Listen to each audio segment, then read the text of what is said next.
The quantum-secured message had been clear. Diplomatic liaison required. Species. Draconian. Purpose. Cultural exchange through traditional bonding protocol. Location. Orbital Station Kepler 442. Brian Chen adjusted his neural interface, reviewing the xenobiology files one last time. The Draconians, a silicon-based species from the Zeta Draconis system, had initiated first contact 3 months ago. Their elder dragon diplomat was supposed to arrive for what the translation algorithms awkwardly rendered as a blind date protocol. Though Brian suspected it meant something closer to trust building, encounter between strangers, he stood in the observation deck, watching the draconian vessel approach. The ship's hull shimmered with what spectral analysis identified as photonic scales, living crystal matrices that could manipulate electromagnetic radiation. Beautiful. Terrifying. The airlock cycled. Brian straightened his posture, running through the 17-point greeting ritual he'd memorized. The door opened. A figure stepped through that made Brian's prepared speech evaporate from his mind. She was small, barely reaching his shoulder, with crystalline structures resembling scales that refracted the station's lights into prismatic patterns. Her form was vaguely humanoid but distinctly alien. Digitigrade legs ending in taloned feet, arms with an extra joint, and a face that combined reptilian and something wholly other. What caught him most were her eyes, multifaceted like a dragonfly's, but with a depth that suggested vast intelligence. "Mama Dragon is sick, so I came instead," she said in perfect Mandarin, then switched to English. "I am Nyla, daughter of Elder Gentar. You are Brian Chen, yes?" Brian's mouth opened, closed. His brain had apparently decided to reboot. Yes. I'm Brian. I was expecting my mother. Yes. She developed crystalline instability syndrome 12 hours before departure. Nothing fatal, but she cannot maintain cohesion in low silicon environments. Nyla tilted her head in a gesture that seemed curious.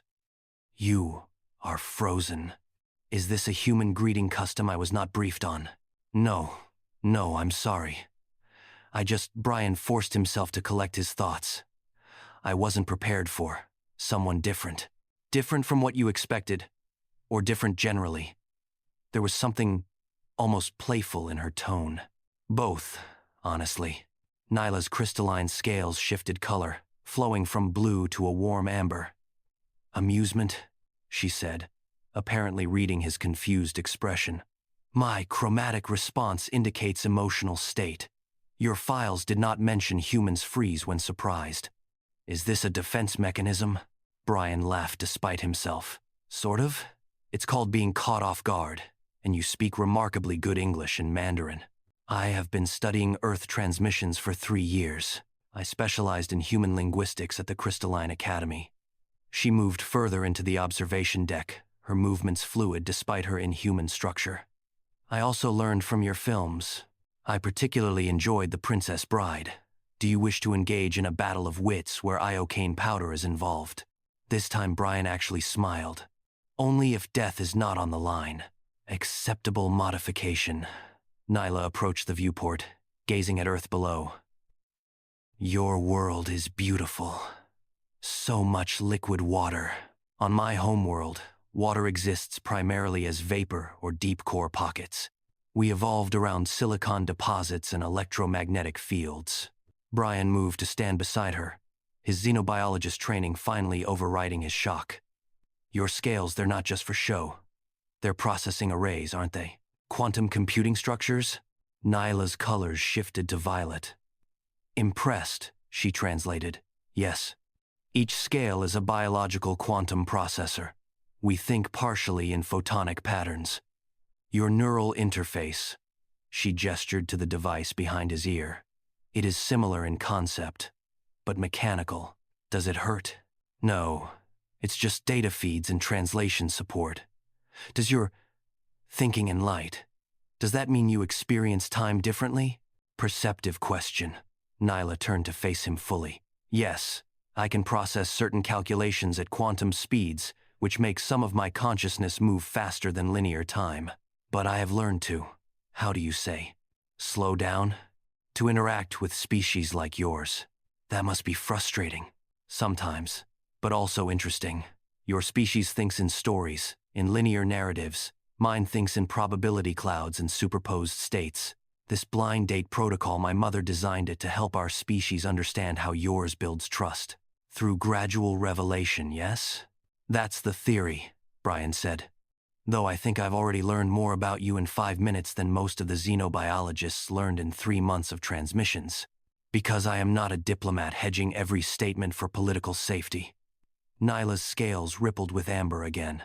I am a graduate student who watches human films and reads your quantum physics papers and thinks your species is fascinating despite being carbon-based and frustratingly slow. Frustratingly slow? Brian raised an eyebrow. You took 23 seconds to respond to my initial greeting. In that time, I calculated 17 possible conversation branches, analyzed your micro-expressions, and composed a sonnet in Draconian. You composed a sonnet about me in 23 seconds? About the situation. You feature in it, but you are not the primary subject. Would you like to hear it? It will require 16-dimensional mathematics to fully appreciate, but I can simplify. Brian found himself grinning. Maybe later. Right now, I'm curious. Why did you really come instead of your mother? Just because she was sick? Nyla's colors shifted through several hues before settling on a deep gold. Honesty, she said softly. Because when I read the mission brief, I volunteered. I have been studying humans for years, but always at a distance. The opportunity to meet one, to engage in this trust-building protocol. I wanted this. My mother's illness was simply convenient timing, so this isn't obligation for you. No. Is it for you? Brian considered her question seriously. It was, but I think it stopped being that about 2 minutes ago. Good. Nyla extended her hand. The gesture was clearly learned from human customs, though her fingers were longer, more delicate. Then shall we proceed with the blind date protocol? I believe traditional human procedure involves consuming nutritional substances while engaging in conversation designed to assess compatibility. Brian took her hand gently, feeling the cool, crystalline texture of her scales. That's called dinner and talking. And yes, I'd like that very much. As they walked toward the station's diplomatic dining facility, Brian realized he'd completely forgotten his prepared speeches, his careful protocols, his xenobiological expertise. Instead, he was simply curious about the small dragon girl beside him, her thoughts, her world, her sonnet composed in quantum mathematics. Sometimes, he thought, the best first contacts happened when all your preparations fell apart and you simply met someone new. Nyla's scales glowed warm gold the entire way.